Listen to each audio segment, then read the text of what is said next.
Prepare-se. O que você está prestes a ouvir vai abalar os alicerces da sua fé, da sua compreensão da história e da própria estrutura que sustenta 2 milênios de doutrina religiosa.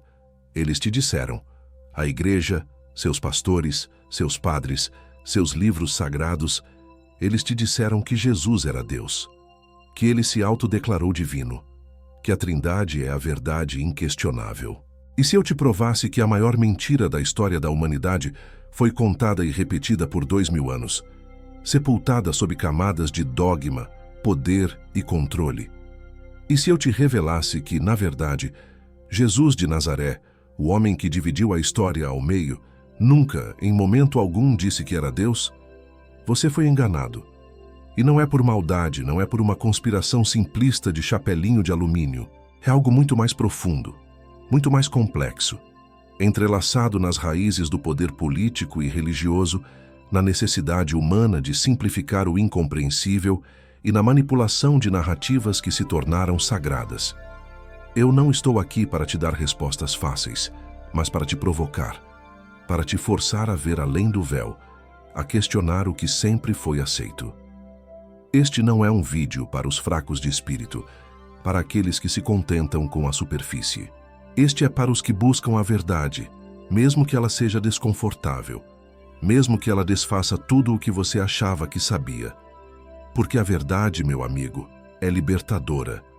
E a verdade é que Jesus nunca disse ser Deus. A Igreja, ao longo de séculos, enterrou essa simples e poderosa realidade. E hoje, vamos desenterrá-la juntos. Para entender essa monumental ocultação, precisamos voltar no tempo, muito antes dos púlpitos modernos, antes mesmo das grandes catedrais. Precisamos ir aos primórdios, quando as ideias eram fluidas, perigosas, e a heresia era um conceito ainda em formação. Precisamos entender que a fé que você conhece hoje, essa fé monolítica e aparentemente imutável, é um produto de decisões humanas, de debates acalorados, de imposições políticas e de uma violenta repressão intelectual. Imagine um jovem judeu holandês, no século XVII, com uma mente tão afiada que cortava o véu da superstição. Baruch Spinoza, excomungado, rejeitado por sua própria comunidade, Spinoza ousou aplicar à razão aquilo que era considerado intocável, as Escrituras. Ele não as via como a palavra literal de um Deus irado, mas como documentos históricos, passíveis de interpretação, repletos de metáforas e escritos por homens em contextos específicos.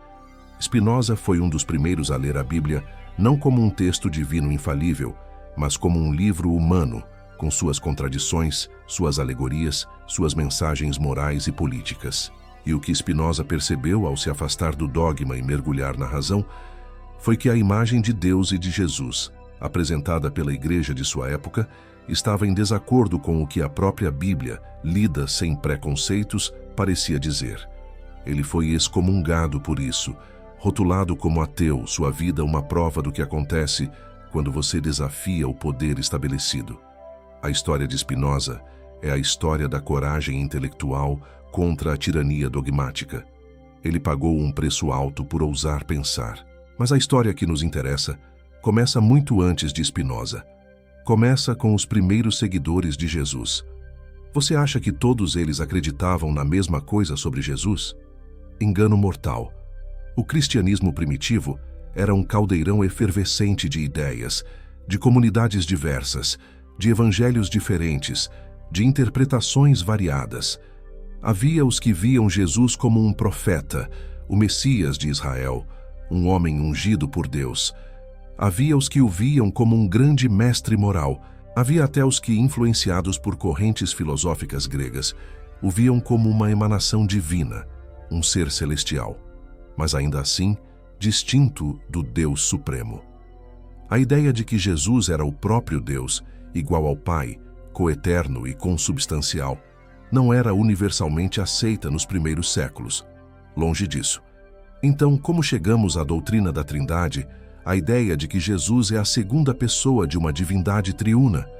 Entra em cena o palco político do Império Romano, no século IV. Constantino, o imperador, recém-convertido ao cristianismo, ou pelo menos usando o cristianismo como ferramenta de unificação de seu vasto e fragmentado império. O cristianismo, que antes era uma religião perseguida, estava se tornando a religião oficial. Mas havia um problema. A diversidade de crenças dentro do próprio cristianismo estava gerando divisões e conflitos que ameaçavam a unidade imperial. O grande embate era sobre a natureza de Jesus. De um lado tínhamos Ário, um presbítero de Alexandria, que defendia que Jesus, por mais divino que fosse, havia sido criado por Deus Pai.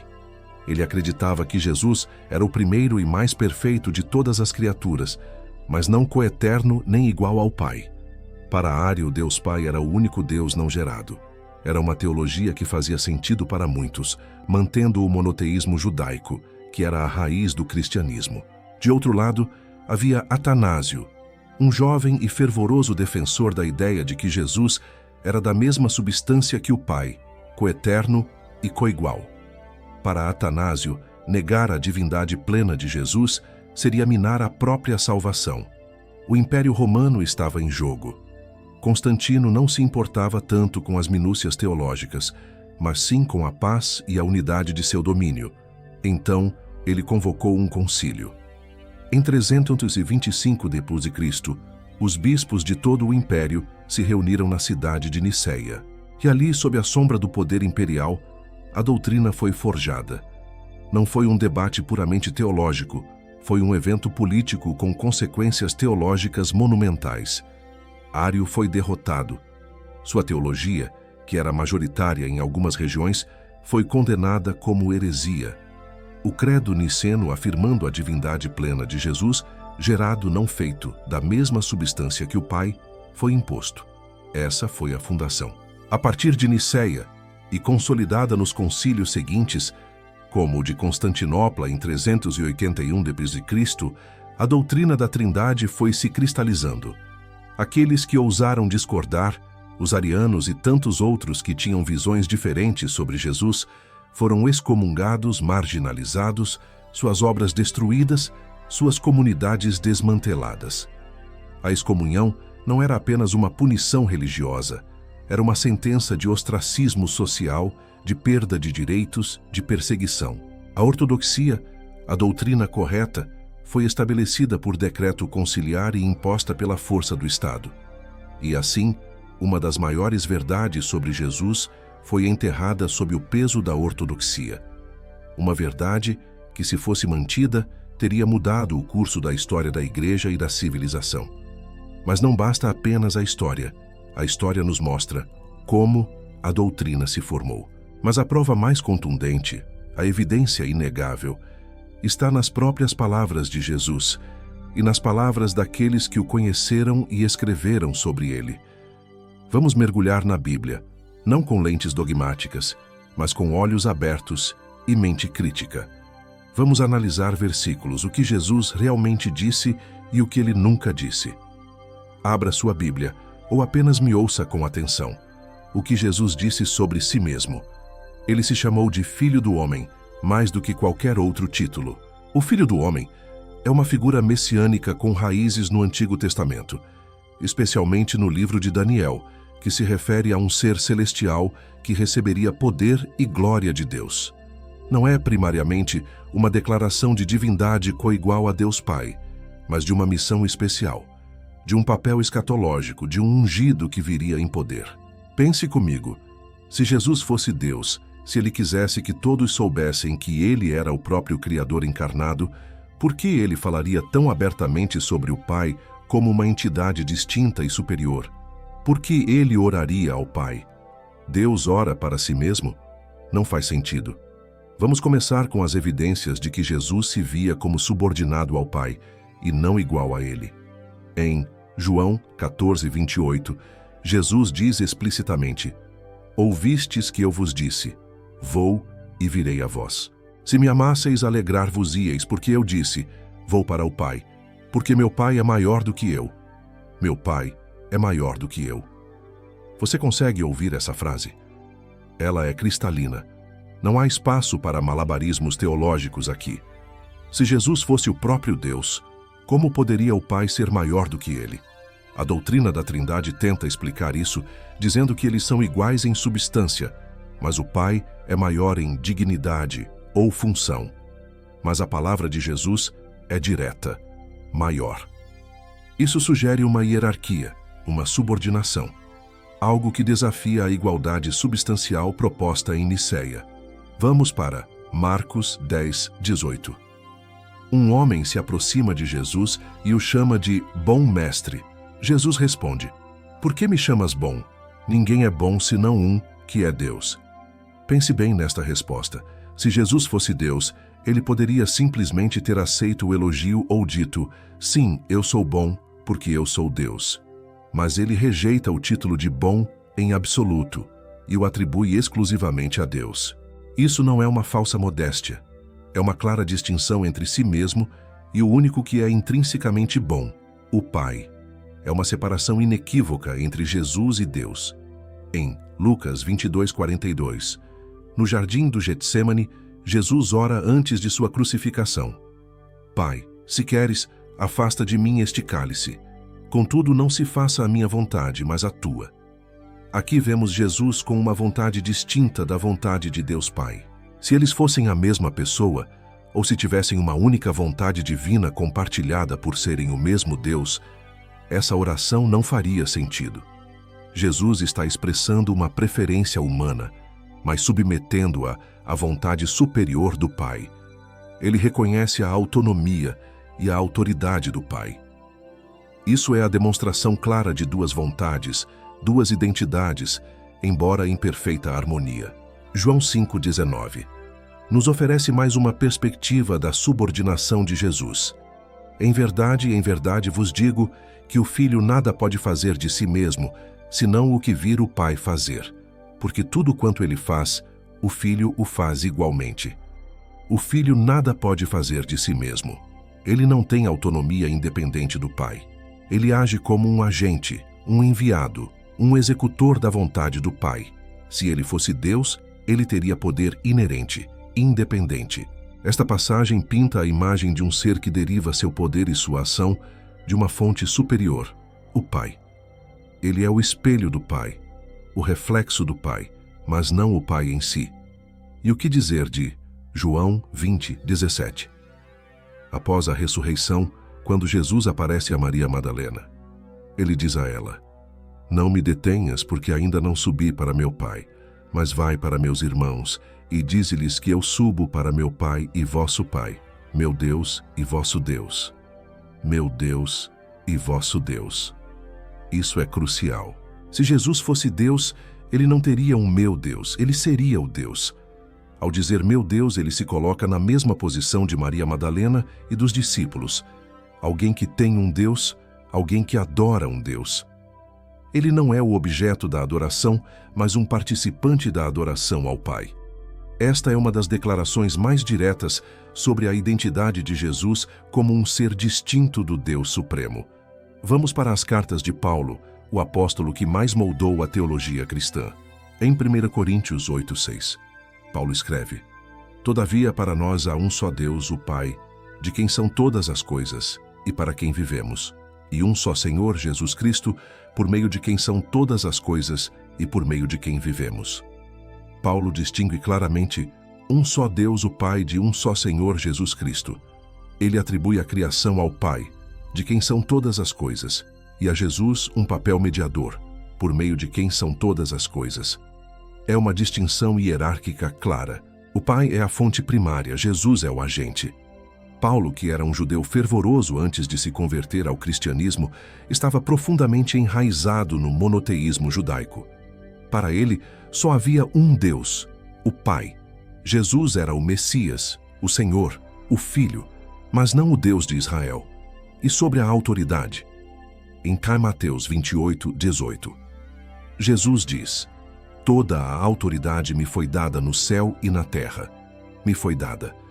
Se ele fosse o próprio Deus, a autoridade seria inerente a ele, não seria dada por alguém. O fato de que a autoridade lhe foi conferida implica um doador, uma fonte de autoridade superior. Essa fonte é o Pai. E o conhecimento? Em Marcos 13:32. Falando sobre o fim dos tempos, Jesus afirma: mas daquele dia e hora ninguém sabe, nem os anjos que estão no céu, nem o Filho, senão o Pai. Nem o Filho sabe. Se Jesus fosse Deus, ele seria onisciente. Ele saberia de tudo. Mas ele explicitamente diz que há coisas que ele não sabe, coisas que só o Pai sabe. Isso é uma prova irrefutável de que Jesus não se considerava igual ao Pai em conhecimento. E, portanto, não se considerava o próprio Deus. Essa passagem é um dos maiores calcanhares de Aquiles da doutrina da Trindade quando lida sem as lentes da dogmática. Agora, vamos abordar os versículos que são frequentemente usados para tentar provar a divindade de Jesus e veremos como uma leitura atenta, livre de predefinições, revela uma verdade diferente. O mais famoso talvez seja João 10:30. Eu e o Pai somos um. Essa é a frase mais citada pelos trinitários. Mas o que significa somos um? Significa que são a mesma pessoa, o mesmo ser, o mesmo Deus? Não necessariamente. Se você continuar lendo o próprio Evangelho de João em João 17, 21, 22. Jesus ora ao Pai pelos seus discípulos dizendo: para que todos sejam um, como tu, ó Pai, o és em mim e eu em ti, que também eles sejam um em nós, para que o mundo creia que tu me enviaste. E eu lhes dei a glória que a mim me deste, para que sejam um como nós somos um. Jesus ora para que os discípulos sejam um, como ele e o Pai são um. Isso significa que os discípulos também se tornariam Deus? Obviamente não. O ser um aqui se refere à unidade de propósito, de vontade, de missão, de espírito, de amor, de ação. Jesus está em perfeita sintonia com o Pai, realizando a vontade do Pai. Os discípulos, por sua vez, devem estar em perfeita sintonia com Jesus e entre si, refletindo essa unidade divina. É uma unidade relacional, não uma unidade ontológica de substância. Descontextualizar João 10:30 do restante do Evangelho e das orações de Jesus é uma falha hermenêutica gigantesca. Outro versículo poderoso é João 8:58. Disse-lhes Jesus: em verdade vos digo que antes que Abraão existisse, eu sou. Aqui muitos imediatamente gritam: ahá, ele está se identificando com o eu sou de Êxodo 3:14, o nome divino IHWH. É uma interpretação comum, mas vamos analisar com calma. No contexto, Jesus está debatendo com os judeus que o acusam de ter um demônio e de ser um samaritano. Ele fala sobre sua existência pré-existente e sua relação íntima com Deus. A frase eu sou, ego eimi em grego, pode ser usada simplesmente para indicar existência, para expressar uma afirmação forte. Jesus está afirmando sua pré-existência e sua autoridade divina, sim, mas não necessariamente que ele é o próprio IHWH encarnado. Quando os judeus pegam pedras para apedrejá-lo, é por blasfêmia. Mas a blasfêmia não era apenas se autodenominar Deus. Na cultura judaica, era blasfemo reivindicar uma autoridade que só pertencia a Deus ou fazer-se igual a Deus em qualquer sentido. Reivindicar pré-existência e um relacionamento tão íntimo com Deus como Jesus estava fazendo era de fato escandaloso para eles e poderia ser interpretado como uma usurpação da glória divina, mesmo que ele não dissesse eu sou IHWH. A reação dos judeus prova que eles o entenderam como uma reivindicação de divindade, mas isso não significa que Jesus disse explicitamente eu sou Deus. Ele usou uma expressão ambígua que eles interpretaram da forma mais agressiva possível, dentro do seu contexto monoteísta. E o que dizer do título Filho de Deus? É frequentemente interpretado como prova da divindade co-igual. Mas, no contexto judaico, Filho de Deus era um título messiânico. Reis de Israel eram chamados de Filhos de Deus, Salmo 2:7. Adão é chamado de Filho de Deus, Lucas 3:38. Israel é chamado de meu filho, meu primogênito, Êxodo 4:22. O título Filho de Deus indica uma relação especial de eleição, de obediência, de representação de Deus, de ser ungido por Deus para uma missão. não significa intrinsecamente ser o próprio Deus. Jesus é o Filho de Deus por excelência, o Messias esperado, aquele que encarna a vontade do Pai de forma perfeita. Mas isso não o torna o Pai. Alguns apontam para Filipenses 2, 6, 7, onde Paulo fala que Jesus, sendo em forma de Deus, não teve por usurpação ser igual a Deus, mas esvaziou-se a si mesmo, tomando a forma de servo, fazendo-se semelhante aos homens. A frase sendo em forma de Deus, em morphiteu, é complexa. Pode significar que Jesus tinha a natureza divina, a glória divina, ou que ele era um ser celestial de natureza divina. Mas o texto continua. Não teve por usurpação ser igual a Deus. O harpagmon regesato toeinai isatel. Ou seja, ele não considerou a igualdade com Deus como algo a que se apegar de forma egoísta. Isso sugere que a igualdade com Deus era algo que ele poderia ter reivindicado, mas não o fez, preferindo a humildade. Isso não é uma declaração explícita de que ele é Deus em toda a sua plenitude, mas que ele tinha uma posição elevada e optou por uma forma de serviço. A passagem pode ser lida para reforçar a ideia de um Messias celestial, pré-existente, com uma glória divina, mas que se submete à vontade do Pai para realizar a salvação e só depois é exaltado pelo Pai. Filipenses 2, 9 e 11. E as passagens onde Jesus perdoa pecados? Quem pode perdoar pecados, senão só Deus? Marcos 2, 7. Os fariseus estavam certos na sua teologia que só Deus pode perdoar pecados. Mas Jesus não diz, eu sou Deus, por isso perdoo pecados. Ele diz, para que saibais que o Filho do Homem tem na terra poder para perdoar pecados. Marcos 2, 10. Ele está reivindicando uma autoridade delegada para perdoar pecados, como o Messias, o Filho do Homem, não como o próprio Deus.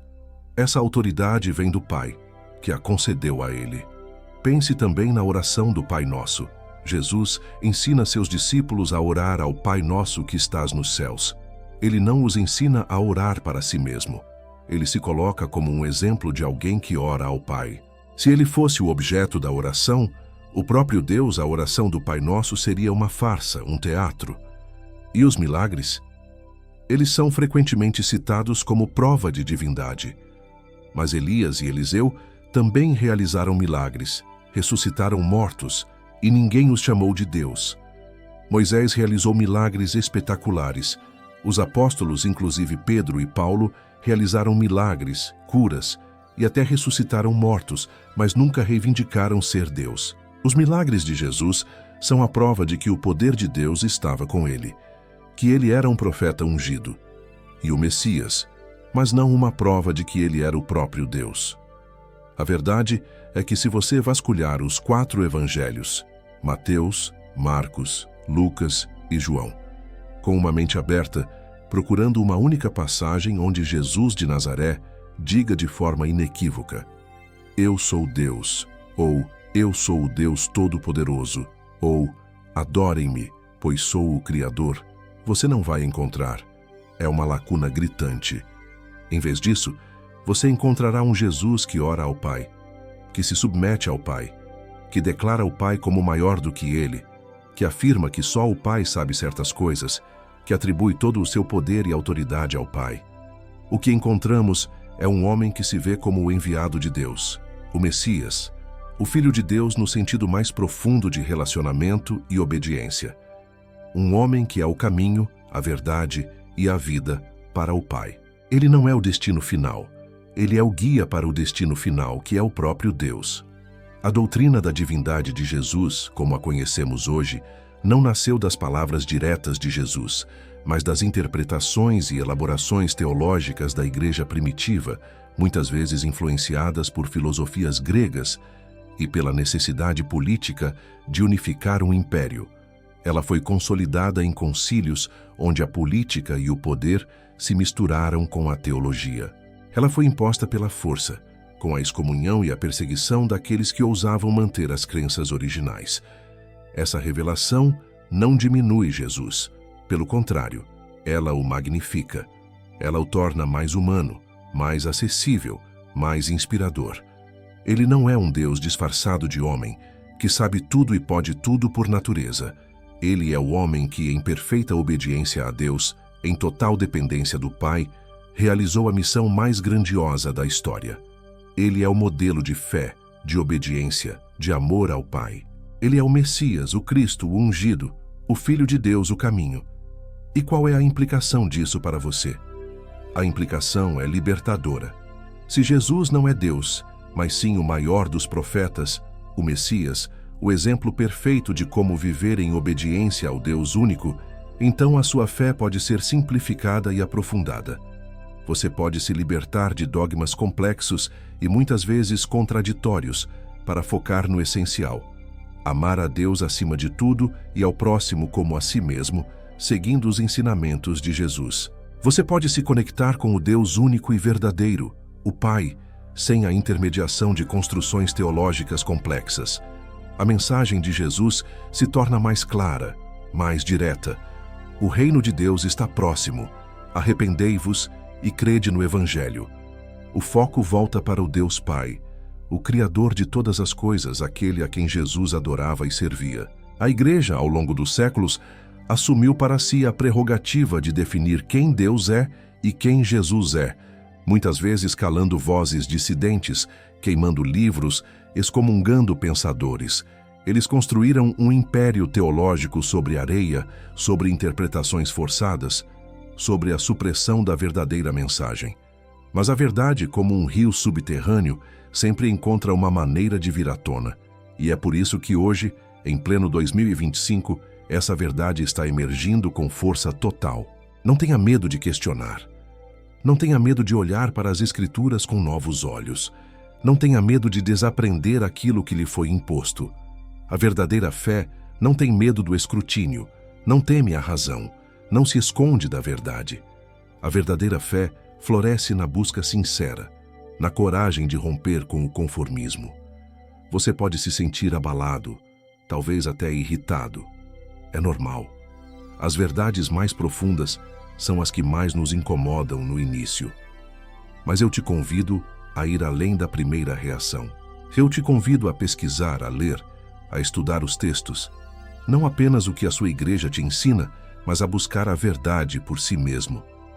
A ideia de que Jesus é Deus foi uma ferramenta poderosa para a igreja. Deu-lhe uma divindade tangível, um objeto de adoração mais próximo, e consolidou seu poder como a única mediadora entre o homem e Deus.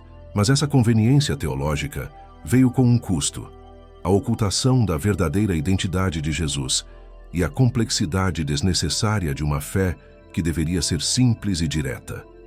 Jesus veio para nos mostrar o Pai, não para se tornar o Pai. Ele veio para nos ensinar a amar a Deus e a nos amarmos uns aos outros. Ele veio para cumprir as profecias, para ser o Messias, o Cristo, o ungido. E em tudo isso, ele é glorioso, sem precisar ser o próprio Deus. A glória de Jesus está na sua obediência, no seu sacrifício, na sua vida exemplar, na sua ressurreição que o Pai realizou. A partir de agora, você tem uma escolha. Você pode fechar os ouvidos, voltar para o conforto do que sempre acreditou e permitir que a mentira milenar continue a ser contada. Ou você pode abrir a sua mente, buscar a sua própria verdade e iniciar uma jornada de fé mais autêntica, mais profunda, mais libertadora.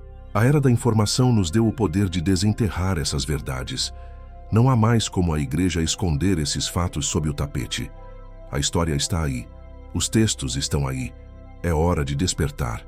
É hora de reavaliar. Jesus não disse ser Deus. A igreja o fez Deus. E essa é a verdade que eles enterraram por 2000 anos. Mas você agora sabe. E o conhecimento, meu amigo, é o primeiro passo para a verdadeira liberdade. Se você ouviu isso, se você sentiu essa verdade ressoar em seu espírito, se você está pronto para uma fé mais autêntica e libertadora, eu quero ver o seu comprometimento. Comenta.